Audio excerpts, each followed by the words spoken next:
from the city that never sleeps. 17 miles from Madison Square Garden, New York City. It's America at Night with Rich Valdez, America's favorite late-night talk program, featuring interesting guests from around the world and calls from across America. And now, here is your host, Rich Valdez.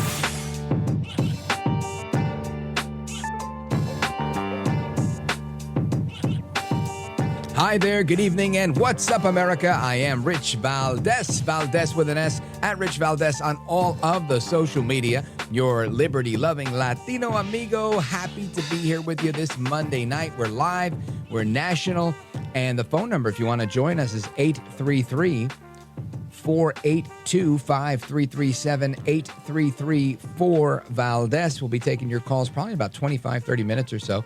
I want to get into a couple of things because today, Tulsi Gabbard endorsed President Trump, the second big-name Democrat. She's an independent now, but very prominent ex-Democrat to endorse Trump. Of course, Friday we had RFK Jr., Bobby Kennedy Jr., former presidential candidate, got behind Trump. Tulsi Gabbard, also 2020 presidential candidate, got behind Trump. And we'll get into that in a little bit. She's scheduled to be with us in just a few minutes, so I want to get a couple of things in before we connect with Tulsi Gabbard. Now, President Trump,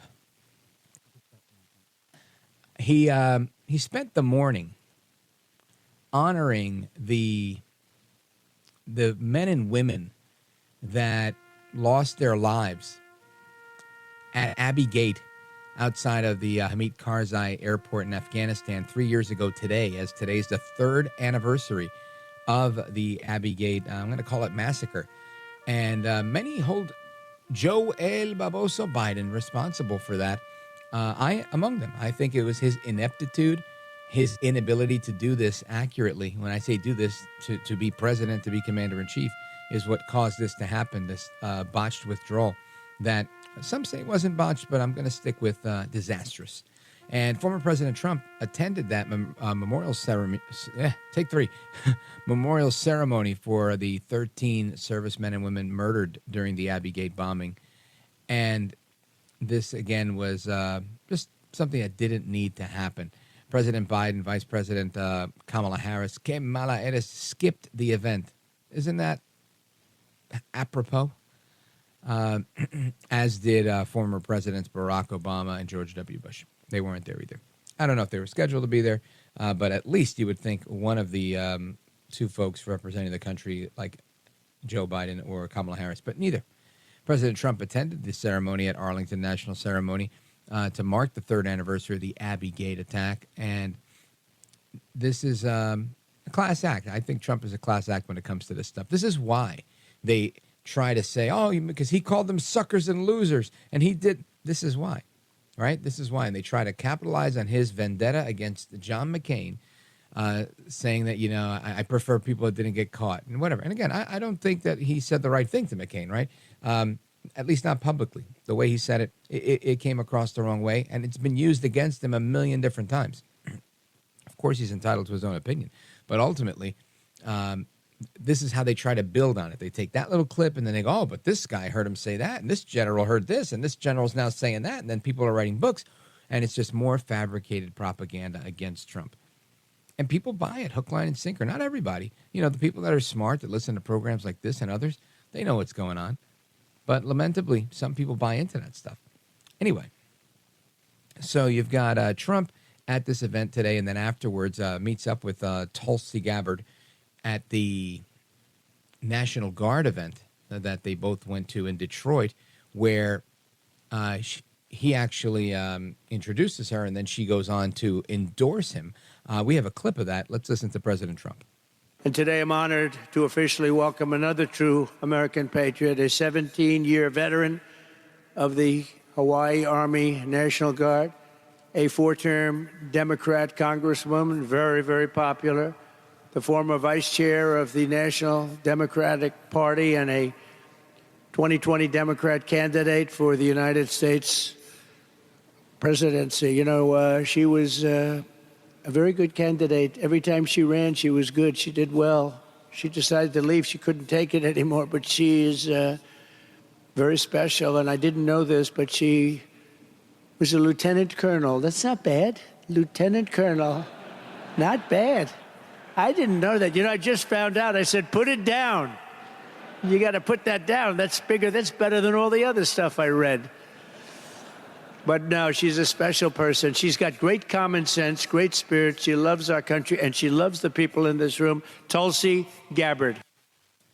So President Trump bringing Tulsi Gabbard on stage again at the National Guard Association. I was going to say the National Guard National Conference, but that's not what it was called. The National Guard Association Conference. And here's a little bit of what Tulsi Gabbard had to say. So I mean what I say when I share with you that I know that President Trump understands the grave responsibility that a president and commander-in-chief bears for every single one of our lives. Whether you're a soldier, you're an airman, a Marine, sailor, or a coastie, he keeps us in his heart in the decisions that he makes. We saw this through his first term in the presidency, when he not only didn't start any new wars, he took action to de-escalate and prevent wars. He exercised the courage that we expect from our commander-in-chief in exhausting all measures of diplomacy, having the courage to meet with adversaries, dictators, allies, and partners alike in the pursuit of peace, seeing war as a last resort. The truth is, as we head towards our decision as a country in November, the same cannot be said about Kamala Harris. In fact, the opposite is true, and we're living through this reality today as this administration has us facing multiple wars on multiple fronts and regions around the world, and closer to the brink of nuclear war than we ever have been before. This is one of the main reasons why I'm committed to doing all that I can to send President Trump back to the White House, where he can once again serve us as our commander-in-chief.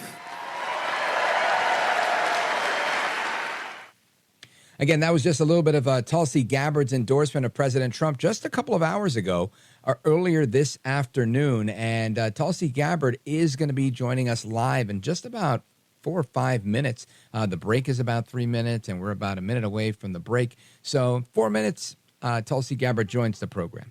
Now, before we get to that, I want to remind you, we're going to speak with Paul James tonight. Paul James Jr. is the chair of the Bexar County Republicans. He's a black guy, and we're going to talk to him as well. Anyway, folks, don't go anywhere. Rich Valdez, Tulsi Gabbard's coming up next. This is America at Night with Rich Valdez. Call now, 833-4VALDEZ. That's 833-482-5337. 833-4VALDEZ. That's Valdez with an S.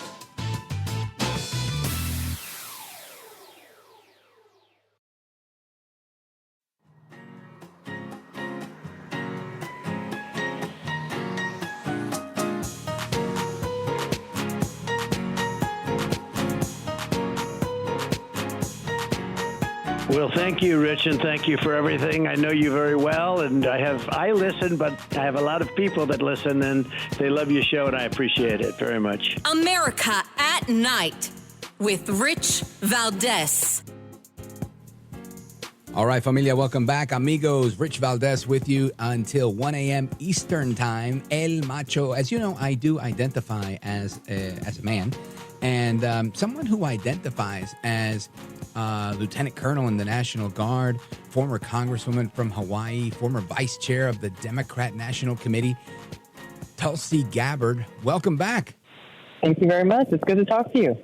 You bet. So you're making headlines today, and you make them every day, honestly. I see you all over my feed, but you're making headlines today because you were at the National Guard event with President Trump in Detroit, Michigan, and you decided to break some news there. Tell us all about it.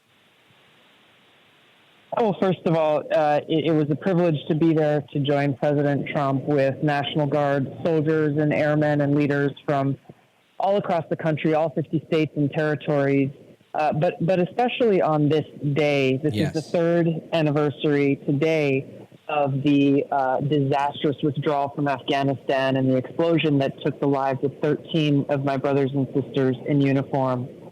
And so for me, it was, we spent the morning with President Trump at Arlington Cemetery with some of those Gold Star families of those who were killed, as well as those who were there and survived. It was a very sobering morning, honoring the loss of those who paid the ultimate price, and really, frankly, a reminder to the country about how critically important the responsibility any president has, which is to serve as commander-in-chief.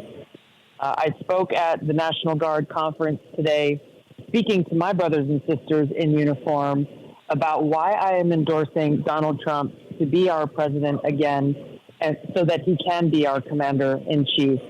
There's a clear contrast, and I talked about this earlier today in my speech. The clear contrast that voters have is not between Democrats versus Republicans.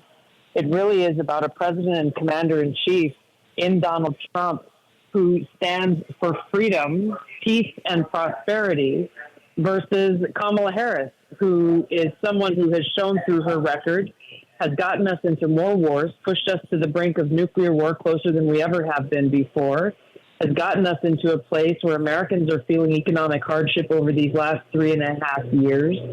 And she's against freedom. Donald Trump has been at the forefront of their targets for political retaliation. I am their most recent target. They put me on a secret domestic terror watch list simply because I've spoken the truth about Kamala Harris and what kind of president she would be in causing more harm and damage to our country. This is the choice that Americans have, and it's a very personal one to me and so many others who very directly know the cost of war and how important it is that we have a president who values every one of our lives, who will exhaust all diplomatic measures, whether that means meeting and negotiating with a dictator or meeting and negotiating with friends, seeing war as a last resort. I have confidence that President Trump, if elected, will walk us back from the brink of war and continue to put us back on that path towards peace, freedom, and prosperity for all Americans. Amigos, we're on with Tulsi Gabbard. She spent the morning and the afternoon with President Trump on this third anniversary of the suicide bombing that killed 13 U.S. service members at Abbey Gate outside of the Hamid Karzai airport in Afghanistan, and made the decision to endorse President Trump as the next commander-in-chief. And Tulsi Gabbard, we saw this news on Friday of Robert F. Kennedy, Bobby Kennedy Jr., deciding to suspend his campaign and get behind Trump. Today we see you. Many are speculating there's going to be a long line of Democrats for Trump. What's your thought on who's the next domino to fall in terms of Democrats for Trump? I think there are a lot of people. I can't say a specific name of who that might be, but there are a lot of Democrats out there. Maybe some are well known, but many others may not be, who feel the same way that I do, who feel the same way that Bobby Kennedy does, and who are frustrated with the Washington elite who are continuing to put their power over the interests and freedom and security of the American people. These are voters who are undecided right now and trying to figure out what they want to do and trying to figure out, look, we just got a new Democratic nominee. So this is why it's important. Bobby has become a very good friend. We look forward to going out and traveling across the country and making the case for why we strongly believe President Trump is the best choice in this election to serve the American people, to advance our cause of peace and freedom. And I think there's a real opportunity for us to come together and unite as Americans around this most important cause that we share. Yeah, now, I think that's fantastic. And I think I'm all for it. I'm wondering, how much heat are you facing for that, right? Because, again, you were supportive of Sanders, vice chair of the DNC. Do you still have Democrat allies, a following of Democrats? Did they abandon you and, saying you jumped ship when you wrote your new book? Or are they sympathetic like you are and like Bobby Kennedy is? And like a lot of Democrats I talk to where they're saying, look, I'm a Democrat and I'll always be a Democrat, but, Kamala Harris isn't it. Joe Biden isn't it. And Trump is the best and only option we have right now. Well, first of all, I think there's a huge gap between the Democrat elite versus people across the country who may have grown up Democrats or, have been Democrats for a while. I was a Democrat for over 20 years, but I've always been a very independent-minded, critically thinking Democrat. You mentioned my endorsement of Bernie Sanders. Just to walk down memory lane for just a second, that was an endorsement of Bernie Sanders over Hillary Clinton, and it was an endorsement that was around one issue, which is the issue we're talking about now, war and peace. Right. And back then I warned about how dangerous Hillary Clinton would be as the queen of warmongers if she were allowed to be president and commander-in-chief. Well, I am issuing that same warning today. So, when you look at these fundamental issues that I have stood for throughout my 8 years in Congress, even as vice chair of the DNC, even through these past elections, these issues are sadly still at the forefront and quite frankly have gotten worse, these issues of peace and freedom, directly because of the Democrat elite, directly because of people like Kamala Harris and Hillary Clinton and Joe Biden. And so this is where, I hear from Democrats in different parts of the country almost every single day who express, hey, I used to be a Democrat too, or I am a Democrat and I'm fed up with the Democrat elite. And I think it shows too in the Democratic convention. I watched a few of the speeches, and one of the takeaways that I got was just like, man, people ask, who are the Democrat elite? Watch that convention. Watch the people speaking on that stage. Those are the Democrat elite who are wildly out of touch with the reality that every American is living across the country now. Yeah, and I think there's something to be said that the Republican Party of today definitely is not the Republican Party of even 2008, right? I think there's been a very populist evolution there. We didn't have Bobby Kennedy and Tulsi Gabbard in 2008, and we have them now, and I think that's a very interesting shift. More interesting, I'm still shocked. I remember telling a friend of mine who is a big Trump hater, and I said, you see what they did to Tulsi Gabbard with this no-fly list? And he was like, oh, come on, that's more propaganda from Trump. This guy put something on Truth Social and everybody believes it. I was like, no, it really happened. It's like all over the news. And he tells me, I was like, this woman ran for president. She was there, amongst the standard bearers. And people refuse to believe news that they don't like. Do you experience that too? Yeah, I do. I've seen some of the things around that. And look, don't take my word for it. Listen to the Air Marshal whistleblowers who were so disturbed and disgusted that they were being used as pawns in Kamala Harris and Joe Biden's political retaliation, that they have the courage to come forward and expose and speak the truth. It is unfortunately the reality that we're facing. People believe what they want to believe, but for those who are truly open-minded, those who really do care about our great country and are concerned about the direction that we are headed, but may not be sure what to do about it, these are the folks that I look forward to connecting with and reaching out to. I will be joining President Trump at a public town hall in Wisconsin later this week on Thursday, where we'll have these very real conversations. These are not going to be tough questions like Kamala Harris is getting.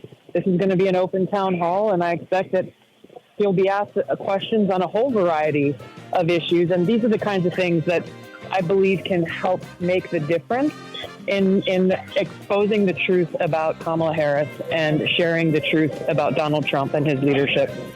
Tulsi Gabbard, 2020 presidential candidate that effectively tanked Kamala Harris, and the author of For Love of Country, Leave the Democrat Party Behind. I want to thank you for being with us. You are a gentlewoman, a scholar, and a patriot. Thank you, Rich. You bet. We'll be right back.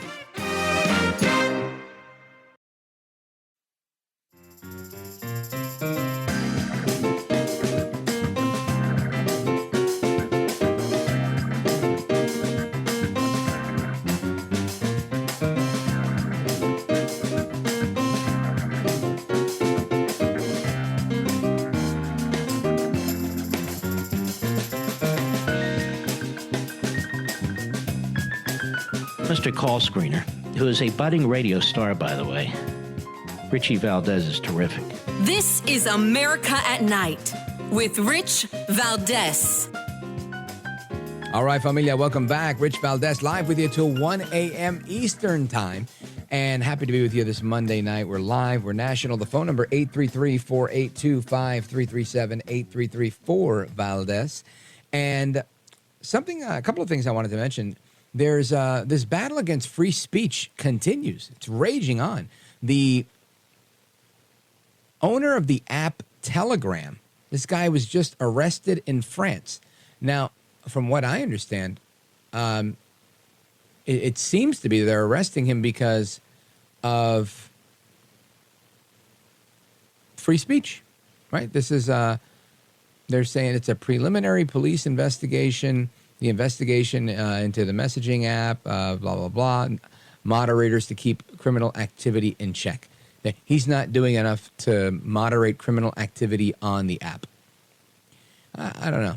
This sounds like the same thing they're trying to do to Elon Musk in Brazil with Maduro, right? Nicolás Maduro in Venezuela. He's challenging Elon Musk to a fight, which is so fun. I would pay to watch that, right? To have Joe Rogan do the after the post-fight, ring or, cage match type of interview.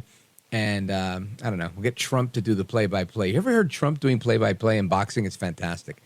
Oh, yeah, no, I think he's really, he hit him. Oh, he's got it. Oh, he hit him so hard. He's great. He's great. Yeah, I've heard him a couple times. Anyway, I want to talk about that a little bit later. We're going to talk about free speech, the attack on free speech, and all these arrests trying to go after these tech guys. And listen, I'm no defender of tech guys either, right? There's some tech guys like Mark Zuckerberg. Raise your hand if you think Mark Zuckerberg should be in jail. My hand is up. I got both hands up. It's a good thing I'm not driving. Who else? The guy before Elon Musk? Oh, that guy was a crook, right? So, but not because they're allowing people to talk, right? That's the other side of things, right? I think this is not a good move. Anyway, I want to bring your attention to something else because, in addition to our conversation with Tulsi Gabbard, we have a lot of conversations we're going to have tonight. There's a lot of big news on the table.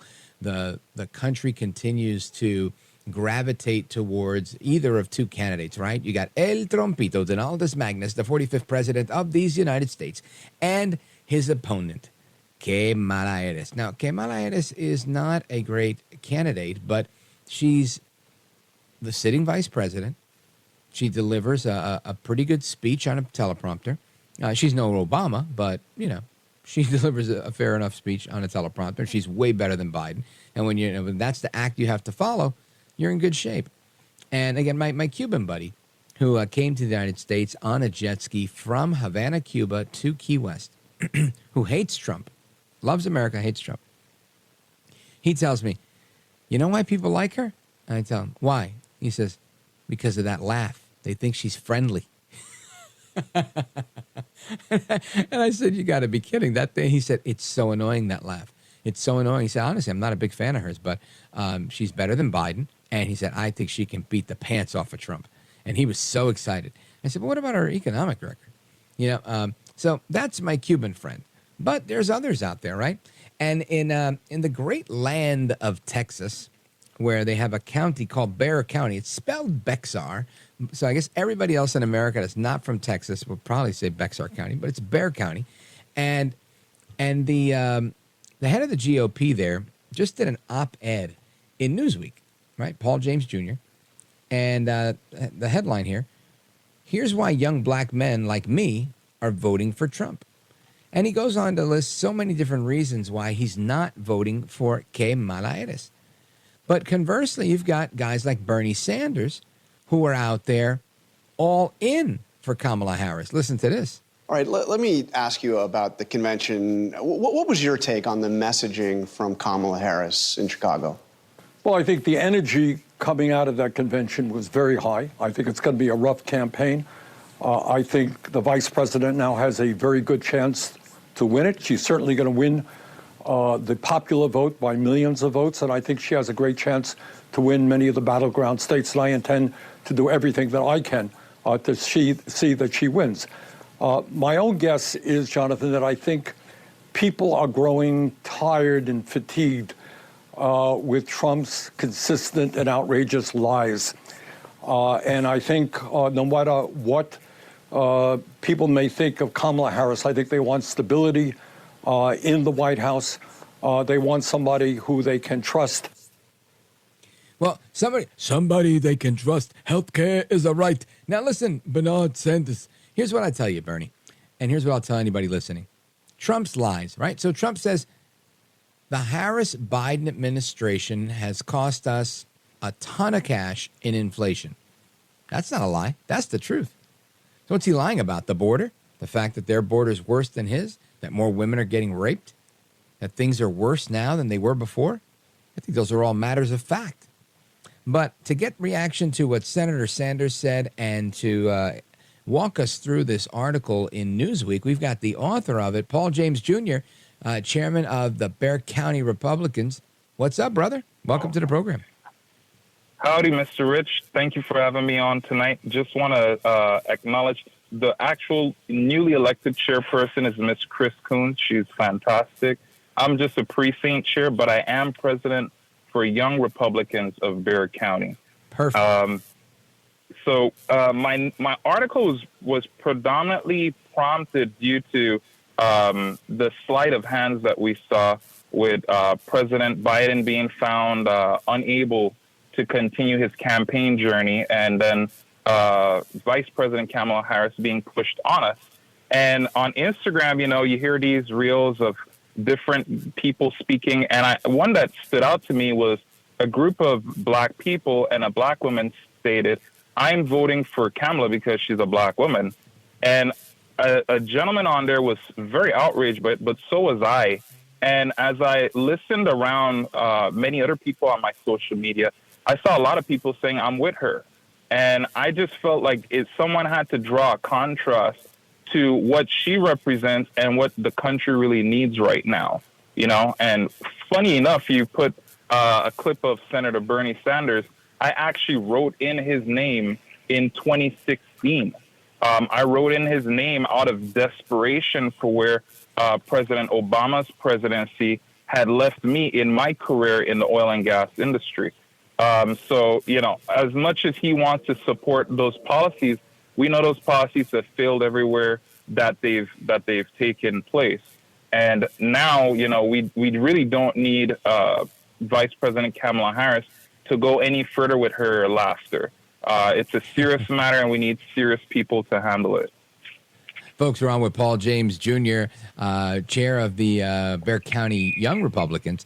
And Paul, some of our listeners may have seen you. This is the handsome black guy, Caribbean West Indian, who was on Fox and Friends last week talking about this article.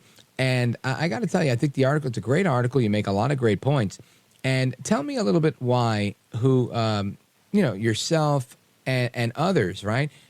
Like you indicated in the title here, why young black men like myself are voting for Trump. Obviously, they're voting against Harris, and there's no gravitas towards Harris. Why is that?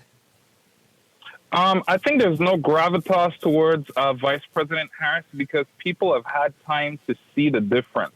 Earlier today, and Mr. Lawrence Jones, he mentioned about the barbershop talk. Well, I was in Houston, Texas today in the 3rd Ward getting a haircut, so you don't get deeper in the barbershop in the black community than the 3rd Ward of Houston.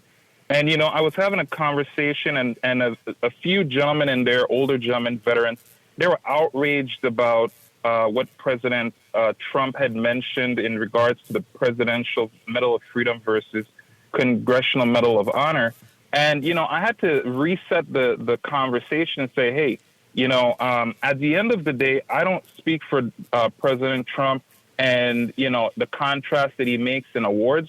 What I can tell you is right now, the media is creating a bifurcated system to where you're hearing that over the fact that inflation is eating away at your wealth, where the economy is collapsing every single day and people in your very own community on the verge of losing their home. I mean, you see the prices in the gas station. You see the prices in the grocery store. You know what the energy bill is. I mean, for you to take one comment that's made out of context and then put that over your livelihood and the livelihood of the country that you fought for, I think it's ridiculous. And I think it's a bit elementary, even for a seasoned veteran. And so I had to reset that conversation. And similar to former Congresswoman Tulsi Gabbard, right now you're vilified for being a conservative, for even standing up and being conservative towards the founding, the Constitution, the Bill of Rights, conservative towards your freedoms, your right for economic prosperity, you're vilified for that because you're selfish. But what is America if we don't have these things and if we don't stand up for them? And that's why we're supporting President Trump, because he is standing up for those things. I'm not saying he's going to cure cancer and change the world. No, leave that to Joe Biden. Other social issues. Yeah, right? And it still isn't done. But at the end of the day, the things that can be controlled, we know that President Trump will be in control of that. And we want a country that works for us. And that's why we're going to do the work for him. Paul James Jr., stand by, brother. I want to continue the conversation with you. We're going to take a quick pause right here, folks. The number 833-482-5337, 833-4-VALDEZ. This is America at Night with Rich Valdez.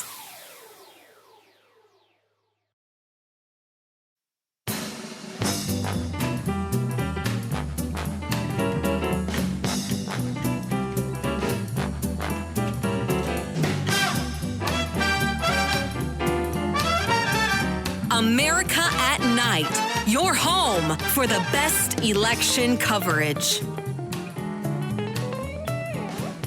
All right, amigos, welcome back, familia. We continue our conversation with Paul James Jr. He's the chair of the Bexar County Young Republicans. And Paul, I want you to hear this clip. We have a couple of people that were responding to a man on the street interview about Kamala Harris, or as I like to call her, Kamala Harris, about her accomplishments. Check this out. Can you name a few of her accomplishments?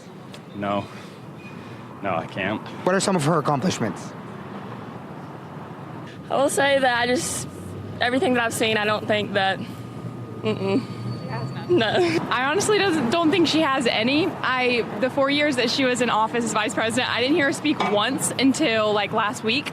So that's kind of my take on it. That's, again, a couple of random people that just could not name any of Kamala Harris's positive accomplishments. I go over her accomplishments every day, but they're pretty negative. And, you know, what was interesting, and again, I should have grabbed it over the weekend, but Don Lemon's got a streaming show on YouTube, and he went to Atlantic City and at the DNC, and he did some of these similar interviews about Kamala, and he would say, Trump or Kamala, and people, surprisingly, a lot of African Americans, young black women, they were saying they were for Trump. And a lot of them said, look, we're not taking the bait. Just because we're black and we like Megan Thee Stallion and we like hip-hop music doesn't mean we're going to go for her, because we realize that she hasn't done anything. She's not ready, and she's done nothing for our community. And it was really interesting for me to hear that, because they were prepared to vote for Trump, and they were very solid. It wasn't like, oh, I'm thinking of Trump. I mean, these girls were young, and they were like, oh, no, we're going with Trump. They knew exactly what they were doing because they'd already thought about this and made up their mind. I thought that was really interesting. Paul James Jr., are you experiencing the same? Yeah, I think young people are seeing that the promise is slipping away from them. I mean, there's so many people in my age group. You know, I'm in the under 40 category, and you went into college thinking you're going to graduate and make this money and have this job and afford a lifestyle. And you see that slipping away from you every time you pay your student loans, every time your rent goes up, every time you try to, make your car insurance, and you're flipping every year from between Geico, Progressive, or whoever is going to be $10 cheaper, you know? And so numbers don't lie. The numbers don't lie. When you see the expense of voting the wrong way, you know, people are smart enough to make the right decision. And that's another thing I like about former President Trump. He's giving us back the opportunity, the autonomy to make these decisions for ourselves. We keep more of our money with lower taxes. You know, Dave Chappelle, you reposted a great joke by Dave Chappelle. What are you going to do when Trump gets in? I'm actually going to save a lot of money on my taxes. You know, I would love to do that, and I think a lot of people are seeing where the cost-benefit analysis works out better for former President Trump. 100%. Paul James Jr., stick with us. We're going to do a couple of closing thoughts when we come back. Folks, your calls and more are coming up. 833-482-5337. This is America at Night with Rich Valdez. Call now, 833-4-VALDEZ. That's 833-482-5337. 833-4-VALDEZ. That's Valdez with an S.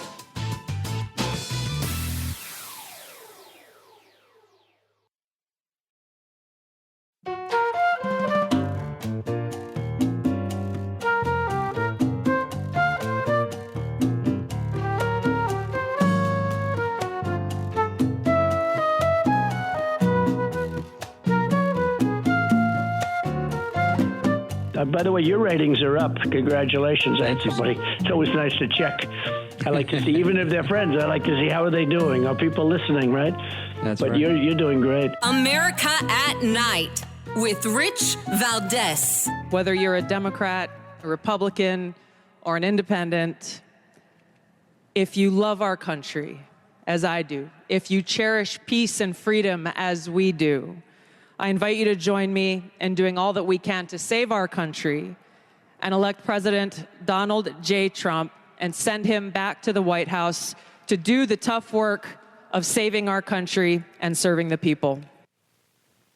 That, of course, is Tulsi Gabbard, former Congresswoman from Hawaii, earlier today at her endorsement of President Trump at the National Guard Association event in Detroit.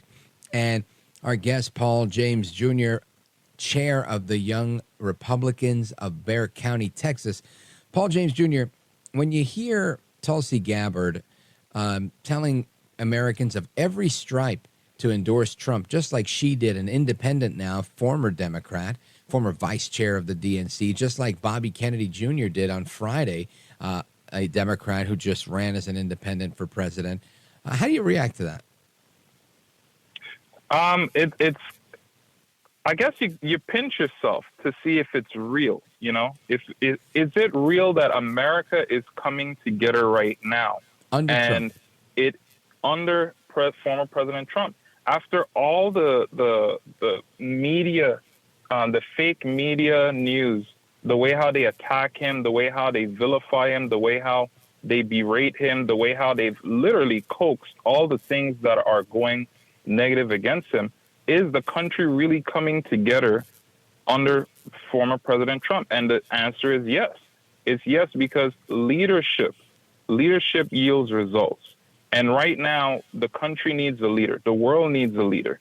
When you see former Congresswoman Tulsi Gabbard, RFK Jr., many other people that are taking the sacrifice to stand for America, for we the people, and believe it or not, they are standing for conservative values, for medical autonomy, for freedom of speech. Yeah, these are things liberty. that they're standing up for liberty. And people are standing up with President Trump because he stands for liberty. And there's freedom and prosperity and liberty. That's what brought my family here as immigrants. My grandmother went through Trujillo and Dominican Republic. So so many other people who their family has fled from Venezuela and other places that have faced communism, Marxism, fascism. And so this is what they have fought to get away from so that we can have a better future and a better outcome. And that's some of the principles that Texas Young Republican Federation, Young Republican National Federation, we're trying to push and spread to the under 40 crowd and the next generation of voters. Outstanding. Keep up the great work, Paul James Jr.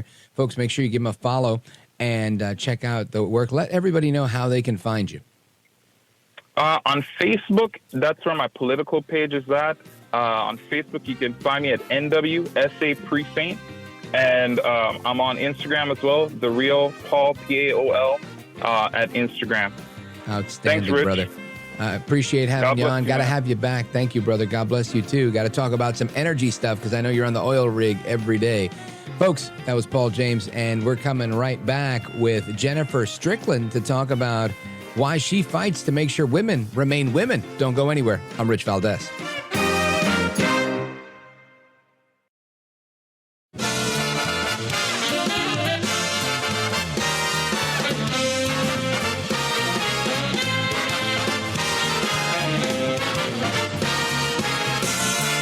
Live from the city that never sleeps. 17 miles from Madison Square Garden, New York City. It's America at Night with Rich Valdez, America's favorite late night talk program, featuring interesting guests from around the world and calls from across America. And now, here is your host, Rich Valdez. Hi there, good evening, and what's up, America? I am Rich Valdez, Valdez with an S, at Rich Valdez on all of the social media.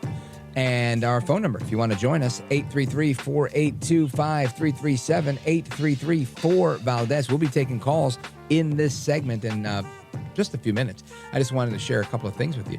Number one, this is the second hour of the program. We're live, we're national, and I'm looking forward to speaking with you. And there's a huge banner on the Drudge Report. It says, Donald Trump ducking debate. And I got to say, what makes anybody here think Trump is ducking a debate, right? If we go by the liberal logic that Donald Trump is one of these guys that, like me, that's in love with the sound of his own voice, then guess what? He wants to be on TV. He wants to get his name out there. He's running for president. He's not ducking any debate. Last I checked, it was Kamala Harris, right? It was Kamala Harris that decided that she didn't want to do the Fox News debate. But yet Trump agreed to do the CNN debate. He did it with Biden. He's agreed to do the ABC News debate. He agreed to go to the National Association of Black Journalists, where they came at him. They went straight for the jugular. So let me figure this out. What part of Trump gives you afraid of debate? Now, the reason they say that is because they know that there are some mindless sheep, quite frankly, on both sides of the aisle, that will hear that and believe it. They will believe that Trump is afraid of her. Today, I spent, half hour talking to my Cuban friend who came from Havana, Cuba, to Miami, Florida, on a jet ski, and he can't stand Trump. And we were talking about this, and he was saying, I don't know, this woman's a former attorney general. I've heard her talk. She's very sharp. I said, how could you say you've heard her talk and she's very sharp? You're looking at a clip of a speech on a teleprompter during the DNC convention? Because, I mean, for years she's been saying things. I saw her debate back in 2020, and I didn't think she was sharp. What makes you think she's sharp? And he's like, listen, I think she's sharp. I said, sharper than Biden? For sure. Sharper than Trump? No way. And, then he goes on. He's blinded. I'm not going to say blinded. His opinion is informed by his disdain for Donald Trump. He doesn't like Trump. He thinks Trump's trade war with China did nothing but embolden China, and that while he was so busy focusing on China, all these other things were going awry in the world. Again, this is my buddy, the Cuban, who says that had he paid more attention to what was going on internationally, maybe Biden wouldn't have walked into this situation with all these skirmishes and potential for World War III that he's got all over the world. Now, I don't necessarily agree with that. I think Trump did a way better job on foreign policy, but that is how it is when you don't like Trump. You come up with any reason to not like the guy. And again, my Cuban friend is typically down the middle. He's typically very fair. But at times when it comes to Trump, I think both of us, right? At times when it comes to Trump, I'm probably too forgiving, and he's probably a little bit too unforgiving. And listen, and that's the way the cookie crumbles in politics, and I get that. But to see a headline like this, is Donald Trump ducking debate? Come on. That's total fake, phony, and fraud. And what's really interesting is there was a woman that, again, is not conservative by any means, but attends the, at least from what I can tell, right? She attends the rally, the Democrat, one of the Democrat rallies in her area. And what I find interesting about this is she's probably not in agreement with them on everything, but was willing to have the conversation and listen. So maybe she's conservative on some issues, but definitely, had an open mind is what I'm trying to say, right? And she was taken aback about how much disdain there was for both our nation and its founding and for the mention of God. Listen to this. Yesterday, I attended a very democratic event, and the only reason I was there was to listen to an amazing keynote speaker who is a major advocate for the Native Americans in our community. And I am trying to build those bridges with the Democratic Party, but I was a bit put off by the fact that they really do not like God nor our nation. There was no pledge done in the beginning to show the allegiance to our nation, and that didn't sit well with me. I actually had one of the key organizers come up to me and, we were talking about Jesus, and this woman is a white savior. And I told her I was recently baptized, and she kind of rolled her eyes and said, I don't follow that pie in the sky Jesus as a person, but I follow the teachings of Jesus. So if you don't believe in Jesus, how are you going to tell me that you follow his teachings? And then I had several white saviors come up and ask if they could take pictures of me, which is fine, but that is completely awkward. Like, I'm one of the only brown people in the room, so you feel like you need to come take a photo of me. So we need to have actual conversations, because honestly, yesterday's conversation had me furious. The narratives were false. Don't tell white people attending that there's something wrong with them just for being white. Like, I had a million things wrong with yesterday. Well, tell us how you really feel. Now, listen, I again, like I said, this is not an avowed Trumper. This girl's not wearing a MAGA hat. She's wearing like a Gucci head wrap. And, looks, I don't know, Middle Eastern, Hispanic. She says she's Native American. And what's interesting about this is, again, somebody that went to the Democrat rally looking to connect, right? She didn't go there to fight. She went there, it seems to me, in support, or looking to be able to support, and was taken aback on how she wasn't able to.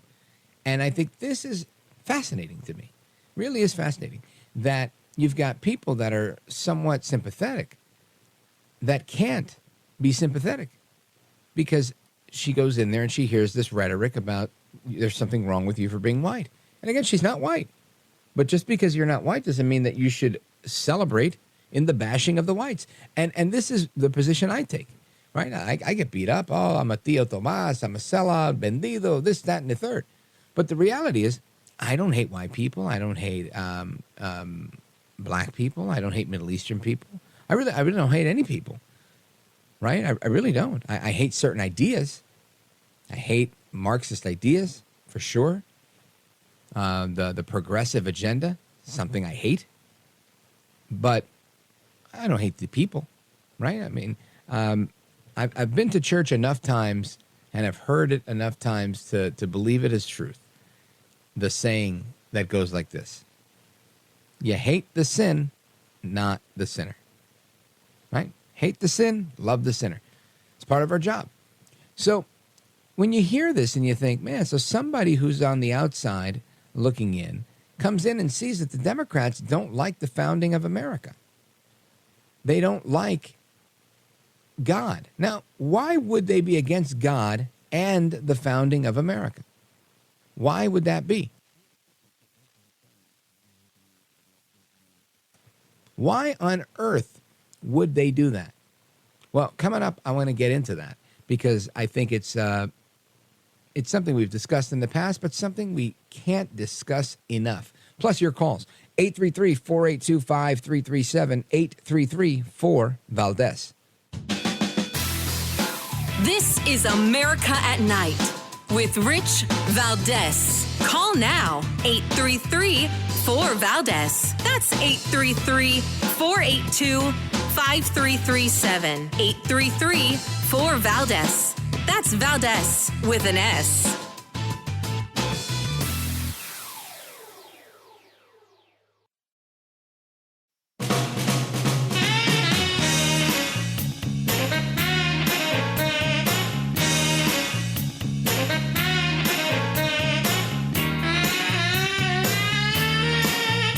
Call now, 833-4-VALDEZ. That's 833-482-5337. 833-4-VALDEZ. That's Valdez with an S. You're over here appropriating a space for your own personality. I'm a journalist. You're not a journalist. How do you decide who's a journalist? I mean, considering I was fired as a journalist, you're no journalist. You're a person that's obsessed with your personality. Like, literally, would you rather be at your sick your whole life? You're not doing this for, like, what the actual conversation is, which is getting rid of this country. Getting rid of this country? getting rid of America, getting rid of the West. This is what this is for. You want to get rid of America? Yes. Everyone here understands that at some level we need to get rid of America completely. What should we do? Decolonization, land back. Where should we go, though? In our communities. We need to go leave the capitals, leave the central capitals of commerce, of capital itself. That is an activist outside of one of the pro-Hamas rallies recently saying that we've got to get rid of America. Did you hear that? You had the other woman saying that she noticed that they had a happiness or a willingness, an openness to excluding God. Now, why do we need to get rid of America and exclude God? Well, I think everybody knows the answer, but if you don't, we'll walk through it. The left embraces an ideology that is, in effect, their religion. This can never be true of anyone on the right. Now, you can find a radical and an extremist on the right. Sure you can. Anybody can. But what you can't find is what they have. The left will always be godless and soulless because they thrive in that space. Some that are newcomers to the left are happy to do it because of ideology. Might be abortion. My body, my choice. I support a woman's right to choose. I was once a teenager and had to get an abortion because of horrible choices I made. It would have ruined my life. They justify their sin. They justify their choices. Right? That's just one example. But there's many more.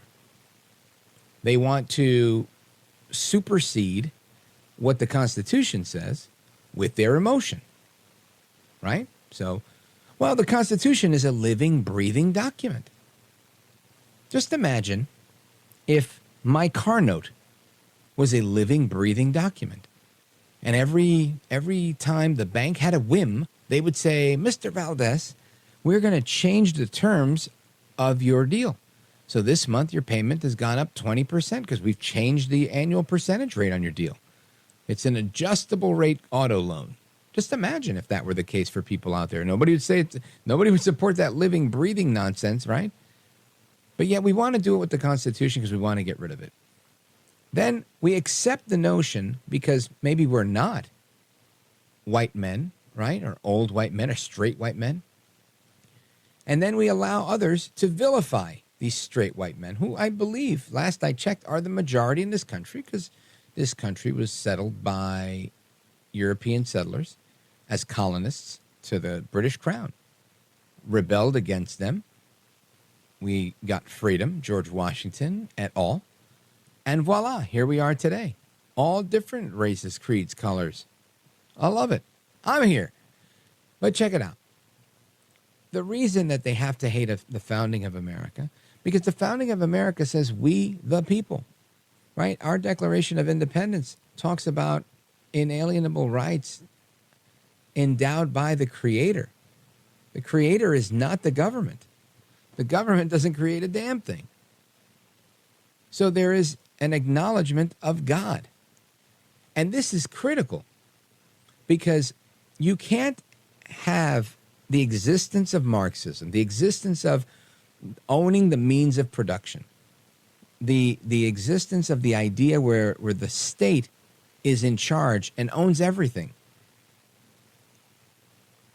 When you have a robust church, where you have people that believe in something higher than themselves, when people have faith in something other than the government, when people rely on something other than the government for their next meal, their providence comes from God, not from the government.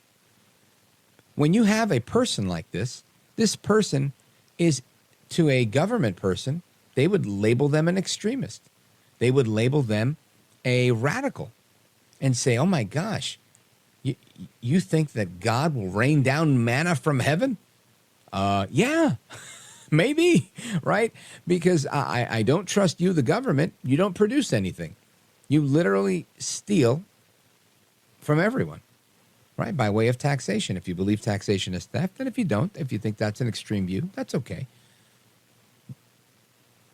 let's say we all give taxes voluntarily, which is also a fair statement, right? I'm not necessarily voluntarily, right? Because I know if I don't give my taxes, right, if they take them from me. But if I don't pay them when I do have to pay, what happens? They send me a letter. And the letter says you're going to go to jail. How do they take you to jail? They send a man with a gun. That man with a gun is going to come to my house. He's going to maybe break my door down and put me in handcuffs, and he's going to take me away. Pretty violent, right? So they use the threat of violence to make sure you pay your taxes. That's as real as it gets. That's the government. So when a Marxist comes and says, we don't like the founding of our country because we don't like the fact that we started this on religious freedom, the liberty to worship the way we wanted to, free from the British Crown that wanted to have us worship in the Anglican Church. And we said, no, we don't want taxation without representation, the Boston Tea Party, right? So God and taxes is what sparked this war, this revolution against the British Crown, King George. We got to get rid of that, because the fact that we fought for liberty is exactly what they're fighting against today. They're fighting against liberty.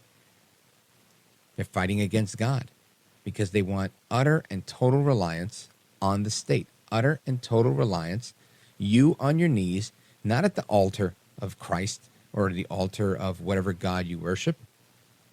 The God you have to worship for those on the left, for the AOCs, the Bernie Sanders, the Kamala Harrises. This isn't about God. This isn't about Jesus for them. This is about the almighty power of the government and the almighty power they invest in themselves by way of the government through the use of your tax dollars. They want you to worship at the altar of big government. That's where we have to draw the line. That's where we have to say no. That's why this election is so important.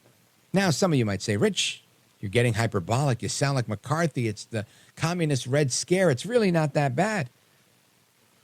You don't think it's that bad? I guess you're going to find out if you allow Kamala Harris to get in there. She's the one talking about price controls, not me. It was her and one of her mentors, Barack Obama, that came up with the socialized medicine plan known as Obamacare, where some people it benefited from it, and a whole lot of others lost their doctor. And a whole lot of doctors are no longer doctors anymore, and we continue closer and closer towards a shortage of doctors, a shortage of nurses that we already had before the ACA. And now, over the weekend, I was on Newsmax. This is great. I'll talk about this in midnight. You've got this organization called Vote ER that is using this medical software called Epic, where they manage all of your patient data. They're using that to register patients to vote. Who's registering them? Psychiatrists. This was approved by the American Medical Association. You tell me who's using power for what. It's definitely not Donald Trump and the Republicans. All they're doing is holding rallies. All right, folks, I am Rich Valdez. The music means I got to go, but I'm coming right back. Your calls and more are coming up. 833-4-VALDEZ, 833-482-5337, 833-4-VALDEZ. Don't move a muscle. It's Rich Valdez coming right back.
The phones. Let's get number 3 on hold so we can go to caller number 3.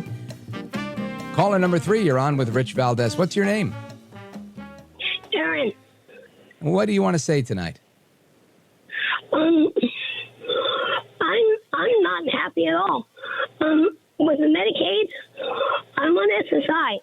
I have a lot of rare genetic immune disorders. The doctor care out here sucks in Sparks, Nevada. Yeah. I don't even know where to start. Well, let me ask you this.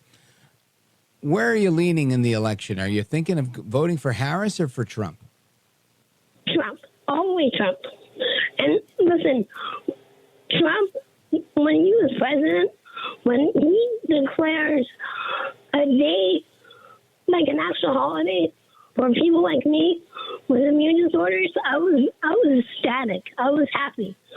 I'm like, finally, people like me can get recognized. Yeah. Well, listen, I want to wish you the absolute best. Godspeed to you. My mom, she had a very rare degenerative autoimmune disease that affected her lungs, and eventually she couldn't breathe and eventually passed away. And I commiserate with you because it's a tough road. And my prayers and thoughts are with you. I appreciate the call. Godspeed to you. And folks, we're going to get to the rest of your calls when we come back for Open Phone America. But right now, I want to switch gears. Earlier today, we had Tulsi Gabbard on. And Tulsi Gabbard is a veteran, a lieutenant colonel in the National Guard. Of course, she was a congresswoman with the United States Army National Guard. And she was a congresswoman, from Hawaii. And she made some big announcement today where she endorsed Donald Trump at an event following the ceremony that President Trump attended, where he was acknowledging the families of those that were killed by the suicide bomber outside of Hamid Karzai Airport in Afghanistan at Abbey Gate. And we all know 13 U.S. service members lost their lives in that attack. And the anniversary of that, the third anniversary of that, is today. And many people put this squarely on the shoulders of Joe Biden. And we're going to learn a little bit more from our guest, who is going to tell us a little bit about this and also talk to us about his thoughts on the stolen valor of Governor Walz, excuse me. I'm saying Wells because the guest's name is Wells. And his name is J.B. Wells. He's a retired U.S. Navy commander, and he's chairman of the Military-Veterans Advocacy organization. I want to welcome J.B. Wells. Welcome, sir. Hey, Rich. Good to hear your voice, and thank you so much for having me. Oh, it's my pleasure. It's my pleasure. And I want to get your reaction to this clip of audio. Listen to this.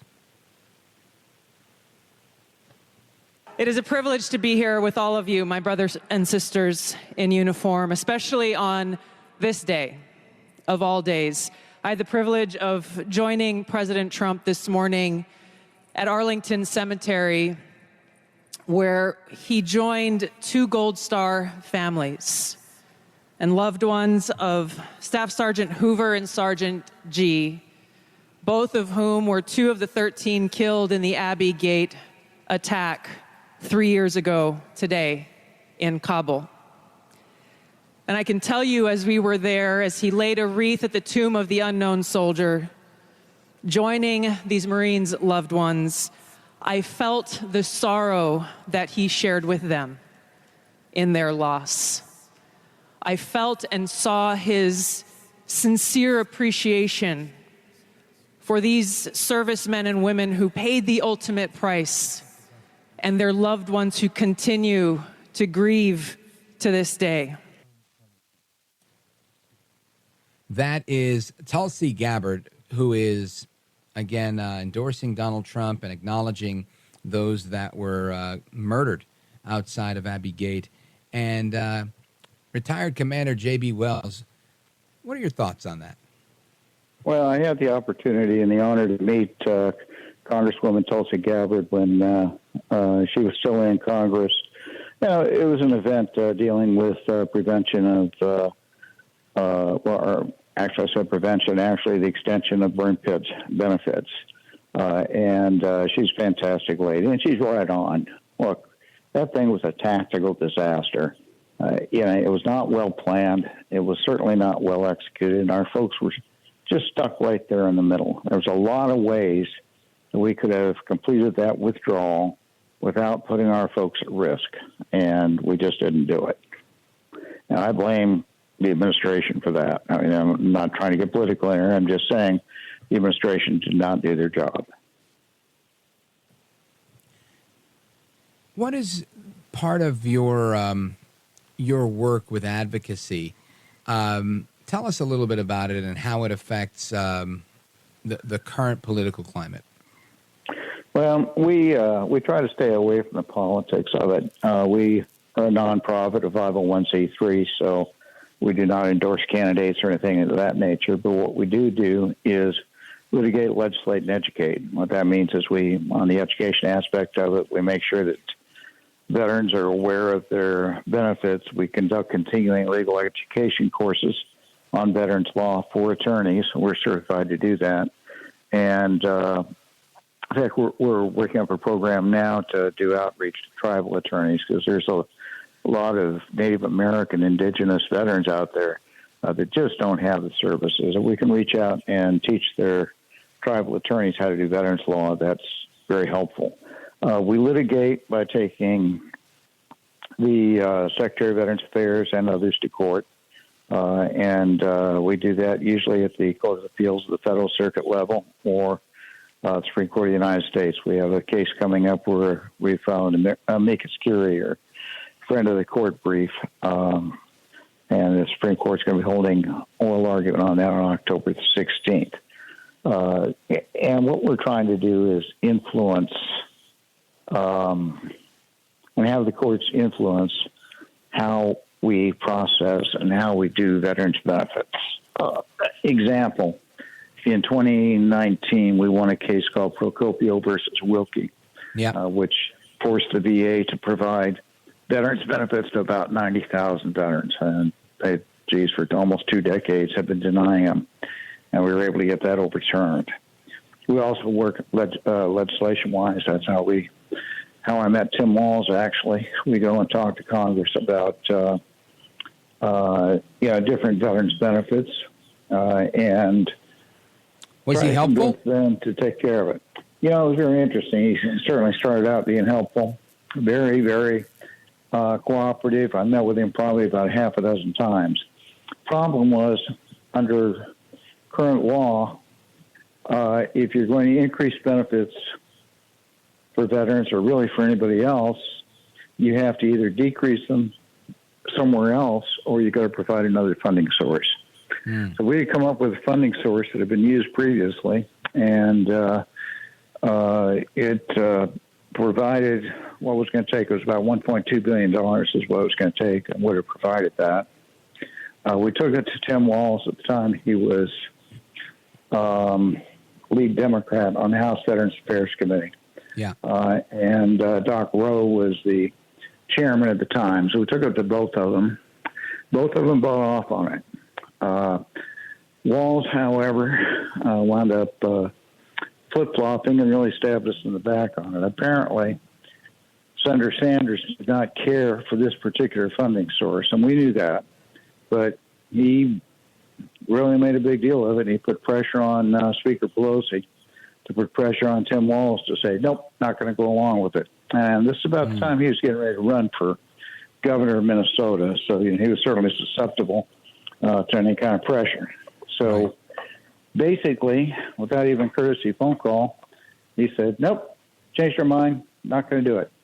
I want to get the rest of that story when we return. Folks, we're on with retired Commander J.B. Wells, United States Navy. He's chairman of the Military-Veterans Advocacy Organization, and we're coming right back. This is America at Night with Rich Valdez. Call now, 833-4-VALDEZ. That's 833-482-5337. 833-4-VALDEZ. That's Valdez with an S.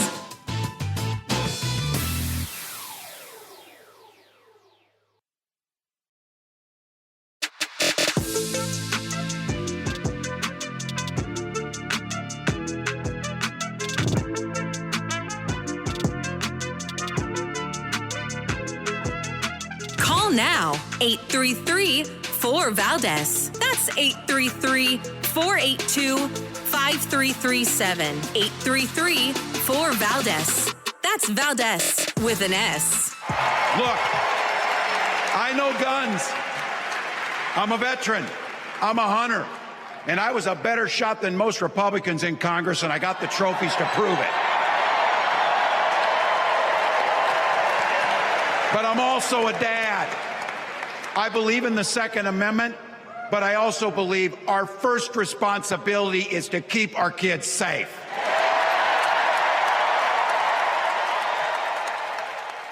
That's Governor Tim Walz speaking out against the Second Amendment. And we're on with Commander J.B. Wells, who is chairman of the Military-Veterans Advocacy Group. And he's had the occasion to meet with Governor Walz, or then Congressman Walz, where he was let down on a couple of promises where he flip-flopped. And J.B. Wells, when you hear this Governor Walz say that he's a better shot than half the guys in Congress, and you know he supports the Second Amendment, but he's also a dad, as if those two are somehow interrelated. How do you react to that? Well, you know, he certainly didn't impress me when he comes out and says that he knows all about weapons, when he says that an AR-15 is a weapon of war. AR-15 is not a weapon of war. It's a semi-automatic weapon. Only an idiot would take that into battle if there was anything else available. It's not an M16. Yeah. And he either doesn't know the difference, which is very scary given the fact that he was in the National Guard and a senior NCO, or he's lying about that. And I think it's probably the latter. But, you know, look, the man told me personally that he was a retired command sergeant major. And I believed that until really a couple of weeks ago when I found out that he retired as a master sergeant. Nothing wrong with retiring as a master sergeant. But, geez, don't lie about your military career. You know, he had a good career. He could have just rested on that career. He did not need to embellish it. And instead, he chose to embellish it. He said he wasn't going to take, I can't remember his exact words, it was something like, I don't want a weapon of war on the streets that I took into war. Well, he never went weapons into he's war. used, and he had not been in theater that way. It really is unfortunate to see how he's, you know, an otherwise good record in the military, how the only one that damaged his reputation was him, right? Sure. It's just crazy. I mean, it's like I say, you know, he had a very good record. That's all he had to do was say, hey, I acted as a command sergeant major for a while and retired as a master sergeant. Not a doggone thing wrong with that. That's a record to be proud of. But when he has to try and stretch what his accomplishments were and imply that he went into combat when he did not, that's not so good. Right. And no, of course, that speaks to character. Well, and based on my personal experience within it, it kind of really speaks to his integrity, or perhaps the lack of. Well, the guy was a nice guy to talk to, but as soon as he came under pressure from folks within his party, he basically caved, and we don't need that. Commander Wells, I want you to share with the audience, as we wrap up, the website and the best way people can find out more about Military Veterans Advocacy. Sure. All right. We're on Facebook as Military Veterans Advocacy Incorporated. We're on LinkedIn. We're on X. But probably the best way is to go to our website, www.militaryveteransadvocacy.org. Take a look at the different things we're doing. For example, we just had a event up in Newport, Rhode Island in June. We call the Veterans Get Outside Day, trying to get veterans, especially post-traumatic stress, traumatic brain injury veterans, outside and away from the TV set at 9 in the morning, where they're curled up watching cartoons with a bottle of Jack Daniels, which happens too often. And, you know, we had some good things set up. We had sailing lessons. We had a run walk. We had a Navy band there, guitars for vets. It was a fantastic event. Unfortunately, Rhode Island weather intervened, and a storm came in right off the harbor, and that kind of forced us to cancel about halfway through. But, those are the kind of things that we try to do. How can you help us? We can always use prayers. It's also, if you would like to join, it's only $35 a year. We do have life memberships available, which you can do on the website, or, you can consider a donation. We're going to be looking for some sponsorships for some of our events. If some of you own businesses out there and want to get a little national publicity, we'll be more than happy to talk with you. The donations, by the way, are tax-free or tax-exempt. We are a tax-exempt organization. Now, we're doing something. I hope I'm not going to get in trouble by mentioning the word gun on the show. It's no, but we're about to get cut off. We have like 15 seconds. Okay, we're raffling off a Henry Golden Boy. Again, you can get tickets for that on our website. Outstanding.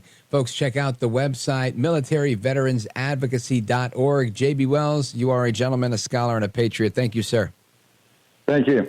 You bet. All right, folks, your calls and more coming up straight ahead, and you'll never guess what Bernie Sanders said. Don't go anywhere. This is America at Night with Rich Valdez.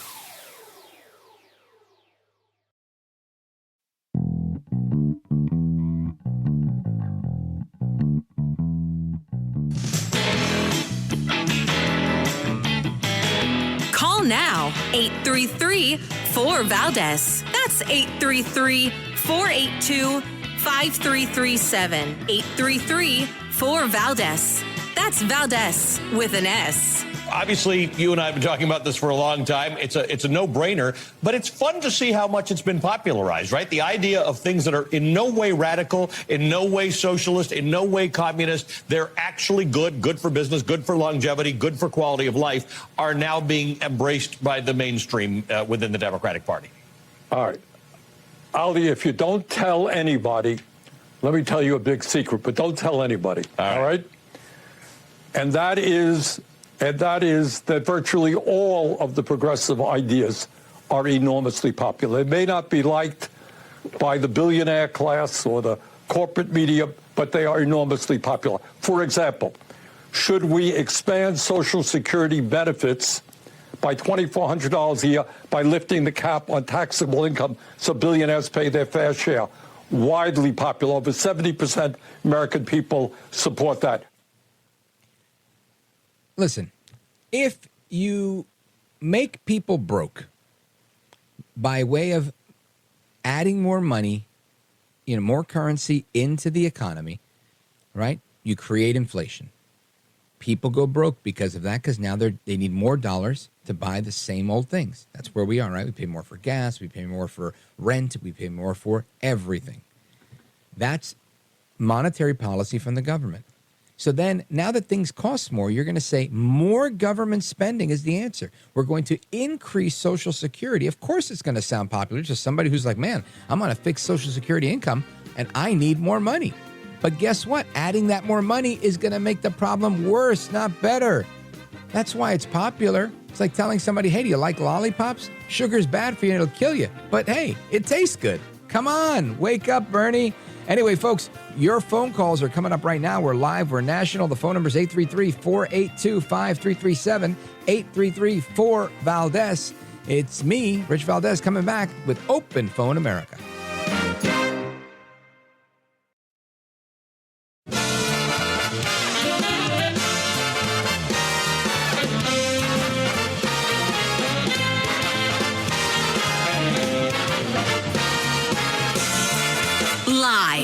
From the city that never sleeps. 17 miles from Madison Square Garden, New York City. It's America at Night with Rich Valdez, America's favorite late-night talk program, featuring interesting guests from around the world and calls from across America. And now, here is your host, Rich Valdez.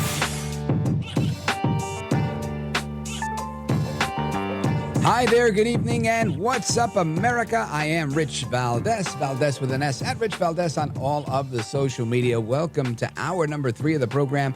It's called Open Phones Across America. And you're invited to call 833-482-5337, 833-4-VALDEZ. If it's your first time, we move you right to the front of the line. If you disagree with me, you also get moved to the front of the line. And, of course, always looking forward to speaking with so many of our regular callers from all over the country.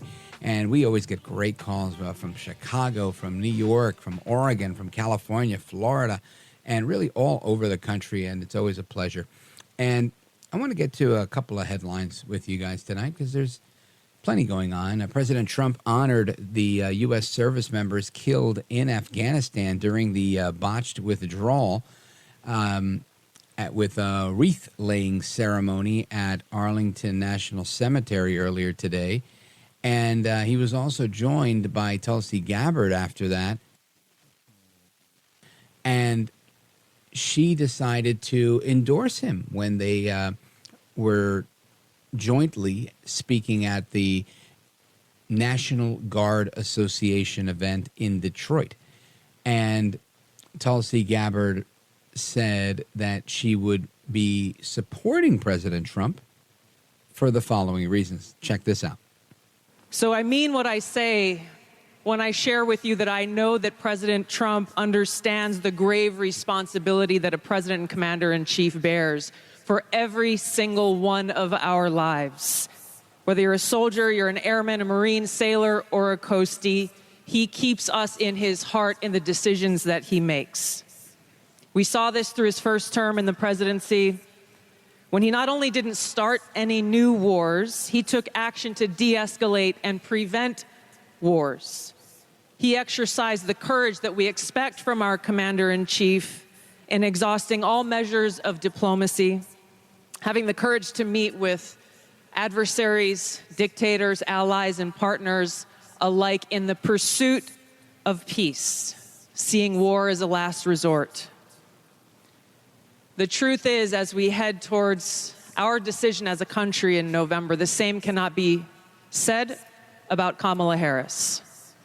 In fact, the opposite is true, and we're living through this reality today as this administration has us facing multiple wars on multiple fronts and regions around the world, and closer to the brink of nuclear war than we ever have been before.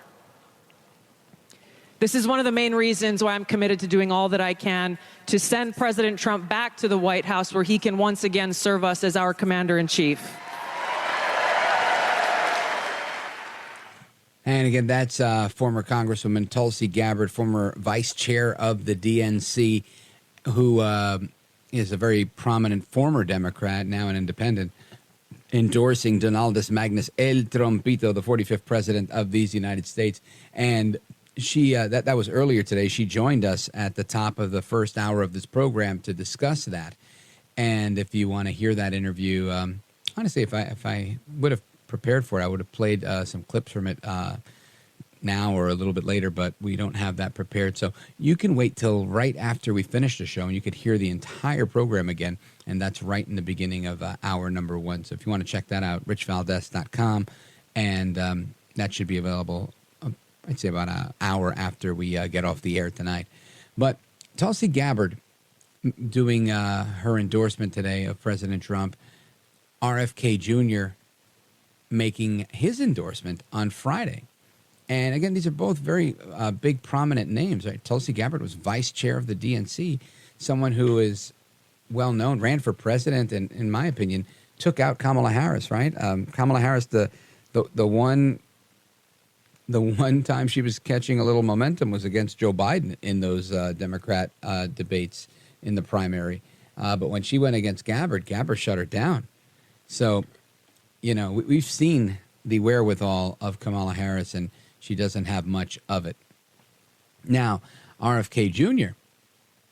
has, again, made this endorsement of Trump, and there's some polls that are showing that there might be anywhere between a 4% and up to 15% potential Trump for Trump. bump for Trump, I should say. So I'll keep you posted on that. I mean, it was just Friday, so I haven't seen a poll on that just yet.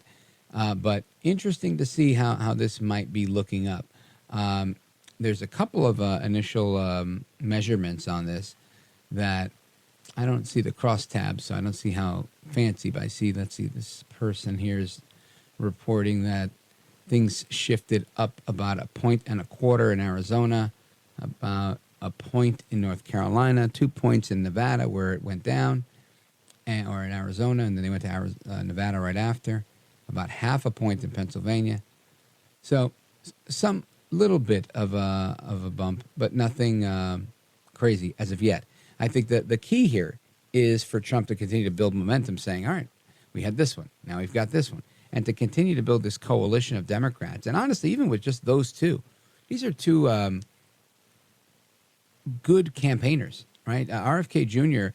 is a very experienced speaker, and he's a radio guy. So I think he's gonna be very effective as a surrogate for Trump. Tulsi Gabbard is very effective in her role as a surrogate for Trump. And I think this only helps the Trump campaign and really doesn't help the Harris campaign.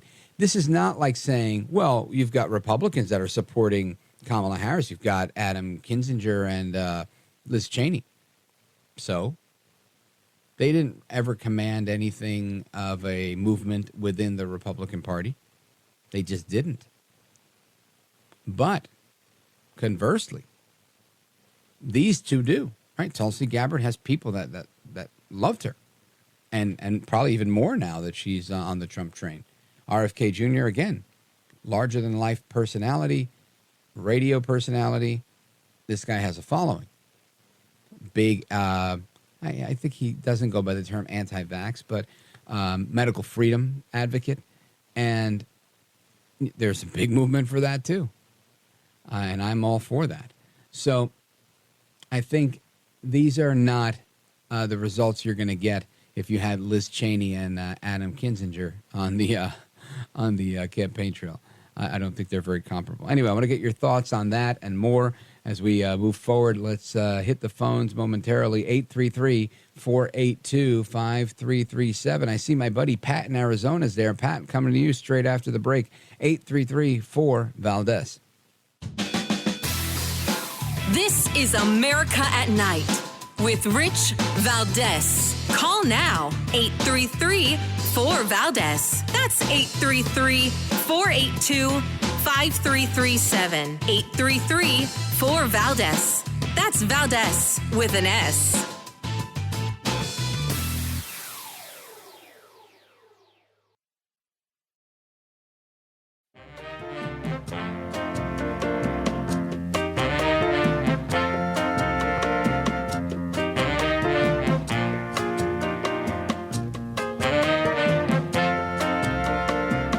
The best guests, the best opinions.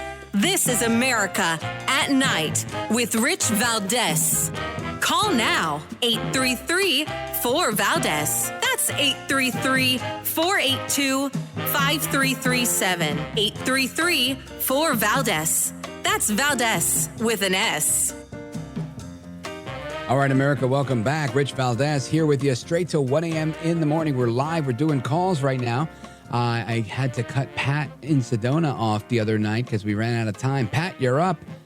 Go right ahead, listening on richvaldez.com. How are you, brother? Just fine, my friend. You know what? I wanted to tell you, you got our state right. The worm has turned. I mean, he will be maybe 2% by tomorrow morning, I'll say. And I don't know, but I know he's doing better than her. And if it wasn't for that turncoat senator we have in this state that says Republicans for Kamala Harris, I mean, my goodness. This state's got some radical rhinos, as I call them, not Republicans, not conservatives, people just, I don't know what their problem is, but you know what it is? It's this. You know, George Bush Sr. shouldn't have learned this. It's the economy, stupid. I tell you what, I'm going through my insurance right now for my house and my cars, and man, everything's gone up 30%. The cost of living has gone up. Pamela, I guess Kamala, excuse me, is I guess she's really doing good. I mean, gee whiz, next is not she's going to fix it on day one, Pat. Yeah, she's going to fix us. I don't know if she's going to fix anything else but us as Americans, man, because I'll tell you what, is the cost of living 30% on food. Can you believe that? Oh, my goodness. Yeah, in 3 I can. years. I can. I'm going through it, too. I think we all are. It's absolutely troubling, right? Troubling is the best word I could find right now, to think that, especially when you say auto insurance. I don't even know what I pay anymore. Every month it's a different number. And I contacted an agent friend of mine. I was like, look, I need your help. And he was like, yeah, I'll see what I can do. Usually he goes, oh, no problem. I'll beat everything. I'll beat it. He can't beat anything because all those rates are jumping up too. I don't understand how inflation affects auto insurance. I mean, I guess auto parts have gone up in price and whatever, but ultimately, it's not like I'm getting more insurance. So, like, what's the story here? I mean, you also don't get more bread, and bread costs more. So I don't know. I didn't know that was an inflationary thing. And why is the inflation on auto insurance so high? Or even on house insurance. It's just, it's crazy, Pat. Now, talk to me about, I know you're a veteran, and I want to thank you for your service as always, but Tulsi Gabbard put a ringing endorsement in for President Trump tonight. We had her on the show earlier today. What are your thoughts on that? Well, I think it's great. I mean, anybody that comes into, like, I call it the light, or is waking up, is good. I mean, okay, the Kennedy gentleman, he has some different ideas that some people may not like, but I'll tell you what, he is a good person, and he and Trump will work well together. Like Elon Musk and Trump will work well together. Trump is going to turn this country around, and I don't know why so many people don't like him. And they said, well, he's not presidential-like. The heck with presidential-like. I want a businessman that runs this country and runs it right so that everybody has a chance. Yeah, I know people want to have a chance at prosperity. I have the chance, and I did good with my chance, and I'm still doing harder. It's harder. Oh, man, it's much harder. But I'll tell you what, I have to see people in the grocery stores making choices between food and medicine. It hurts. Because I fought against stuff like that. I fought for a better country than this. Most veterans will say, I wish our country was better now than it was 3 years ago. And it isn't. I appreciate it, brother. I got to move on here. Pat in Sedona, Arizona, listening online, richvaldez.com. You're a patriot, brother. I appreciate it. Let's go to the middle of the country, Chicago, Illinois, WLS. Jeff, go right ahead. Chicago in the building. How you doing, Rich? Good, thanks. I haven't been listening to your show long, but since you got on WLS, I really appreciate it, and I find it very fascinating. Thank you. What's on your mind tonight? What do you think about Tulsi Gabbard and RFK Jr.? Oh, man, I think that is a huge win for us. Definitely a huge win. My job in Chicago, I drive a lot of people around, and I've been talking to a lot of people, and a lot of people aren't really, they're not good with Harris. Chicago's really suffering. We have a terrible crime rate. Our gun violence is out of control. Nobody wants to address it. Unless a white guy shoots somebody, then we'll be all over it, But I really think that they are going to bring the moderate crowd and some of the never-Trumpers back to our side and definitely give us the push that we need. From your lips to God's ears, Jeff, I appreciate it. And thanks for your kind words. I appreciate that as well. Big shout out to WLS in Chicago, Illinois. Jeff, thank you, my brother. Appreciate it. Let's see. Where do we go? Let's go to Alabama. WDBT. Check in with JW. JW, you're on with Rich Valdez. Go ahead. ¿Cómo está, Mr. Valdez? Muy bien, gracias. Report off station from southeast Alabama. Made no doubt about it. We are the Bible Belt, and we are definitely Trump country. I'm proud of it. This Gilbert and Kennedy is a good thing. We need more of it. Every little bit we can get will help. We're in a fight for our lives, brother, and we need to be getting with it. I'm with you. I really think, and that's the way you do it, right? You got to make sure you milk everything, and Trump's great at that. He doesn't just get the endorsement; he gets the RFK endorsement the day after the Kamala announcement, right, or the acceptance of her nomination on Thursday night. Friday he comes through, and so you figured the echo chamber in the media would have been the big story of the day, right? That's just how the media works. Oh, last night Kamala Harris, and they did that for a little while until that afternoon. And boom, now the story is, wow, RFK Jr., Kennedy dynasty. But even if they want to downplay it, they still have to talk about it, right? They have to spin it in their direction. You had, I forget the name of his sister that came out and said some disparaging things about him. But the point is, that's going to be reported too. Even if you're reporting it negatively, you still have to report it. And then now that sucks up all the oxygen in the room where everybody's talking about RFK Jr., how bad he is, how good he is, how smart he is, how stupid he is. Whichever side of the story you're on, that's what they're talking about. And that literally carried into where? Into Monday. And Monday around 3 o'clock in the afternoon, what do you get? Tulsi Gabbard chiming in. So I think this is brilliant. It was brilliant for Trump just to control the media narrative from Friday to now. Excellent.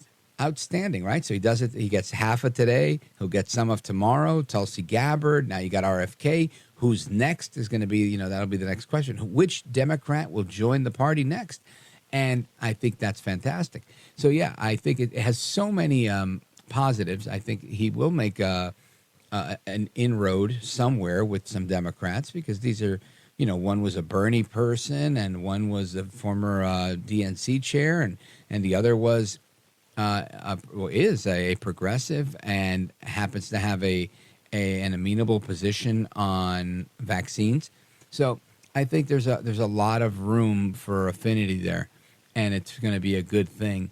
Now, JW, do you have a prediction on which Democrat, which big name Democrat might be the next one to jump on board with Trump?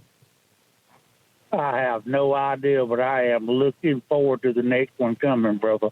And I hope it's a big earth shaker. Me too, brother. Me too. I can't wait. Thank you, JW, for the call. Dothan, Alabama, WDBT in the building. And straight ahead, I'm going to share some audio with you. It's a report that the Attorney General in New Mexico has filed a lawsuit against Mark Zuckerberg, Facebook, and their parent company, Meta. Why? For not doing enough to stop child sexual assault, child sexual abuse, and related activity on their platform. And that includes Instagram. So we're going to hear about that. Plus, the great one, Mark Levin, had a great guest over the weekend. He had a killer show on TV. I got a clip of that as well, where the guest is claiming that he was sexually assaulted in a church, and Kamala Harris protected the sexual abuser. Don't go anywhere. I'm Rich Valdez.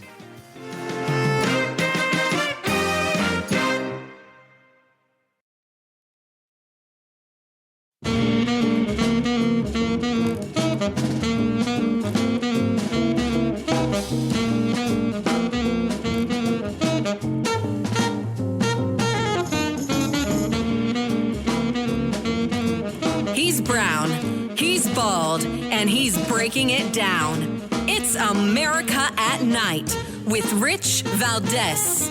Call now, 833-4-VALDEZ. That's 833-482-5337. 833-4-VALDEZ. That's Valdez with an S.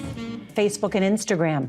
New Mexico's Attorney General is accusing the social media giant and its CEO, Mark Zuckerberg, of enabling child sex abuse and trafficking on its sites. CBS News senior business and technology correspondent Jolene Kent reports on the undercover investigation that used AI. It was shocking, quite frankly, to see the explosion of sexual interest in these kids almost immediately. New Mexico Attorney General Raul Torres says his investigation into Meta found that Facebook and Instagram's algorithms created a marketplace for the sexual exploitation of children. The civil lawsuit alleges Meta enabled adults to find, message, and groom minors, soliciting them to sell pictures or participate in pornographic videos. Law enforcement set up an undercover operation using test accounts like this one, showing AI-generated photos of a fictional 13-year-old girl from Albuquerque. The complaint says followers flooded the account with unsolicited messages, filled with pictures and videos of genitalia, which she received at least 3 to 4 times per week. That, again, a report from the lawsuit brought by the Attorney General of New Mexico. And Mark Zuckerberg put in a request to be dropped from this lawsuit, and the judge has granted that.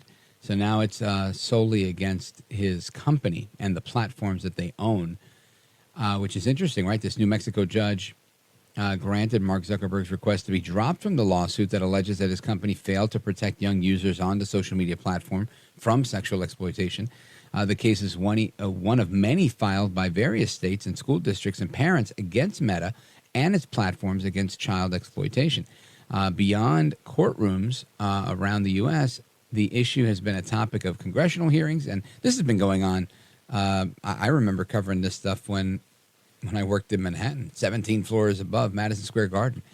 And I can tell you that it was alarming then, and it's alarming now. And some people said it was a setup back then, but I don't know if I agree. I think if you know that there's stuff going on, you've got to work to fix it, right? Otherwise, people are going to say you're complicit, and they might have a leg to stand on. And this, again, I don't know the extent of what happened with the guy from Telegram, right? The guy from Telegram, the CEO of the app Telegram, he was arrested in France. And the investigations regarding his company's messaging app, as the French police believe that there's not enough mediators to keep the criminal activity in check. I don't know which criminal activity they're talking about because it was kind of vague, and Telegram hasn't responded. But the CEO was aboard his private jet at the airport in Paris, and he was arrested there. His name is Pavel, and he's a native of Russia and now lives in Dubai, holds dual citizenship in the UAE as well as France. And Telegram's offices are based out of Dubai, according to the data that's available to their 900 million monthly users. How about that? Now, back to this sexual assault stuff. So again, this could be the same thing. I don't know what it is. Some people are saying that it's other stuff, and because he's a free speech advocate and he's not taking that off of the platform, that free speech advocates are now the biggest offenders out there. That can be true in the sense of if the free speech is, the pornography. Like if you go on Twitter, for example, and I'll tell you this, I didn't even know there was all this porn on Twitter until world famous singer, and I'm not slandering anybody here. I searched for a world famous singer friend of mine, old Vegas crooner, right? And when I did, something else popped up, and I was like, whoa, I didn't know that was allowed. So I did a Google on it, and I was like, did you know, is that allowed? And there was a ton of articles on why and how they allow, X-rated content on X or on Twitter. And it was just crazy. So shout out to my boy, Tony Orlando, and sorry that you share a name with an adult film star who's all over Twitter, which is crazy. And shocking if they're trying to find you. I was trying to tag them in a post, say, hey, my buddy Tony Orlando's coming on the show, and voila, there was something crazy there. But my point is, I don't know if that's the argument here with the French guy, but I do know that's what's going on with Meta. And that opens the door to other stuff, right? You've got this guy, Joey Piscitelli. He told the Catholic Register newspaper that during the 7 years that Kamala Harris served as San Francisco's district attorney, she repeatedly declined to meet with him over a case that he had because he was abused by priests in church. And he's saying that she did this to him because of her position protecting sexual abusers. Listen to this. So they kept the priest in ministry, and a number of us would protest at her office in San Francisco. We passed out flyers, virtually begging her to do something. She kept ignoring us. The press contacted her and said, "Why aren't you releasing these files and these names?" And her answer was that she was protecting the victims. Well, I'm one of those victims, and she wasn't protecting the victims because the victims' names are redacted from the files and the claims. The only names that appear are those that are the predators. She was shielding them in our eyes, and we couldn't understand why. One thing, she wasn't prosecuting them, she wasn't investigating them, she wasn't releasing their names, and she kept shielding them, and we couldn't understand that. That, again, is Joey Piscatelli. He was on with Mark Levin, the great one, on his TV program, Life, Liberty, and Levin on the Fox News Channel this weekend. And this is very telling, right? This guy, you could hear that he's very bothered. I'd be hurt, too, by this. If, you go through a horrible thing to begin with, and then on top of that, it's like adding insult to injury, where justice is never done because the person handing out the justice is handing it out to the wrong team, right? Absolutely crazy. So I want to get your thoughts on this. Is Meta or Telegram, Kamala Harris, are these people actively aiding and abetting child sexual abusers? Or is this all coincidence and happenstance? I want to get your thoughts on this. 833-482-5337, 833-4-VALDEZ. This is America at Night with Rich Valdez. Call now, 833-4-VALDEZ. That's 833-482-5337. 833-4-VALDEZ. That's Valdez with an S.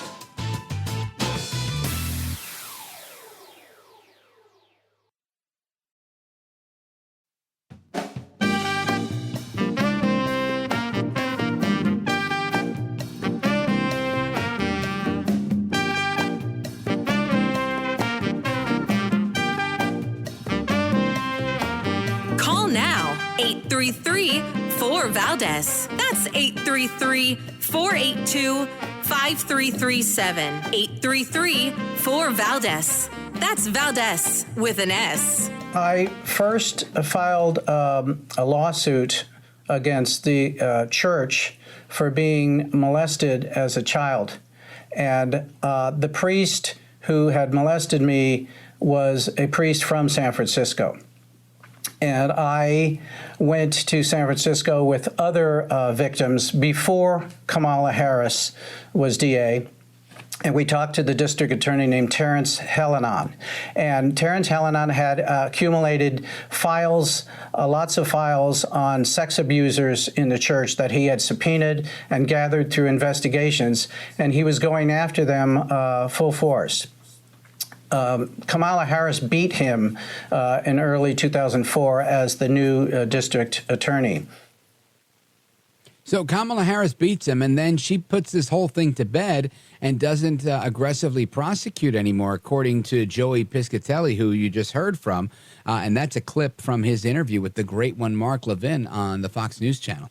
So I want to get your take on this. What is the story here? Two questions for you. A, is this a trend? Like, has she been actively protecting child predators? I want to know if Kamala Harris has been doing that because she's running for president, and I think the people have a right to know. I also want to know what's going on, who the next Democrat is going to be following Gabbard and RFK Jr. Let's go to Michelle, College Station, Texas, WTAW. Hi there. I think that Harris is all about protecting the criminals. I mean, look what she has said about the police. Number two, I think the next Democrat that is going to jump ship is going to be Joe Manchin of West Virginia. The Democrats stabbed him in the back. He has decided not to run again. I think it is no harm to him at this point. The career-wise if he decides to jump on board with Trump. And I think it's his way of spitting in Nancy Pelosi's eye. Yeah. Listen, I think you're right. I would have been reluctant prior to the Gabbard and the other one, but I think that it's going to be in vogue, right? It's going to be on trend. A lot of people are going to want to. Democrats are going to want to get on board with Trump. Manchin was never much of a Trump guy, in my opinion, but he was always looking to make a deal because he had a very conservative constituency in West Virginia. So I think it does make sense, especially if he thinks that Trump is going to be the winner. He wants to curry some favor. Maybe he doesn't want to disappear into the sunset, and he wants to make a political statement. I think that's probably a very, very good thing to do if that's the case for him. Michelle, thank you very much. Now, let me ask you, what do you think about this child sexual assault stuff where Kamala Harris is allegedly not going after the bad guys? What do you make of that? I mean, I absolutely believe the victims. I believe that she turns a blind eye to what is happening to our people, whether it is crime, anything. I don't think that she is a doer. She is not about making people safer. She is about, making her own career out there in the front. That's all she's caring about. Yeah, I think you're right. And I think people need to ask themselves, what is it that Kamala Harris does for America? What has she done as vice president? Why has she earned anyone's vote other than not being Trump? I think people should really think, what am I voting for? Not just what am I voting against? What am I voting for? What on earth has Kamala Harris done that's good, right? Because we can come up with a lot of things that are bad. And I agree with you, Michelle. Thank you for the call, by the way. Big shout out to everybody in College Station, Texas, WTAW in the building. That's 1620 AM, 94.5 FM, WTAW. And thank you, Michelle. I appreciate it. I don't know the answer to that, but I'm interested in learning more. Interested in learning more indeed. Let us go to Geronimo, Old Orchard Beach, Maine, WLOB. Geronimo, go right ahead. You're on with Rich Valdez. Welcome. Yes, thank you. I'll answer Mr. Piscatelli's question as to what led to Kamala's prosecutorial misconduct. There was a head of a powerful law firm whose job it was to represent the lawbreakers in this case, and also corporations that had committed crime. And when I say represent, I don't mean walk into a courtroom in front of a judge or a jury, but to persuade criminal justice system officials to not prosecute and not investigate. And he did that again and again with District Attorney and Attorney General Kamala Harris. And he is the same person who's now her number one surrogate on the campaign trail, saying how virtuous and wonderful and a great prosecutor she is and was. His name is Doug Imhoff, her husband. Oh, That's wow. the answer as to why she did not prosecute. It's in Peter Schweitzer's book, Profiles in Corruption. Profiles in Corruption, sure. I remember when Peter put that book together, and he told me some of this stuff, and I was like, wow. And back then I thought, and he was like, she's going to run for president. And I was like, who would vote for her? And again, I was right? Who would vote for her? Nobody. Biden beat her in that primary. And all of a sudden today, she's the best thing since sliced bread. Thanks for bringing that up, Geronimo, because I think that's a very, very good point that I think has fallen by the wayside. And just amazing to see how the narratives change and how much of a lack of critical thinking we have in our nation. Anyway, folks, your calls and more in the speed round coming up right now. 833-482-5337, 833-4-Valdez. This is America at Night with Rich Valdez. Call now, 833-4-Valdez. That's 833-482-5337, 833-4-Valdez. That's Valdez with an S.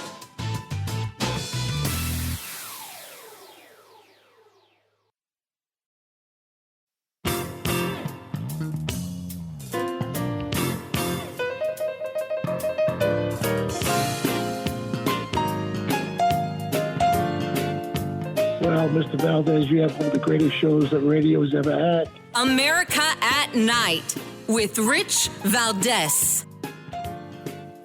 All right, amigos, welcome back. It is the speed round. We're wrapping up Open Phone America with me, Rich Valdez. Happy to be here with you at Rich Valdez on all of the social media. And that's Valdez with an S, by the way.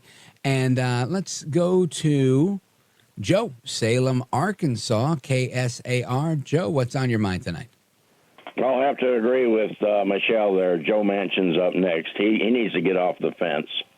And then on Kamala, whatever, she is just absolutely lawless. There's no doubt about it. It's not happenstance or circumstance with what she has done in the past and is doing now. And I want to thank you for having Tulsi on again. Her and Carrie Lake, they're two of my favorites.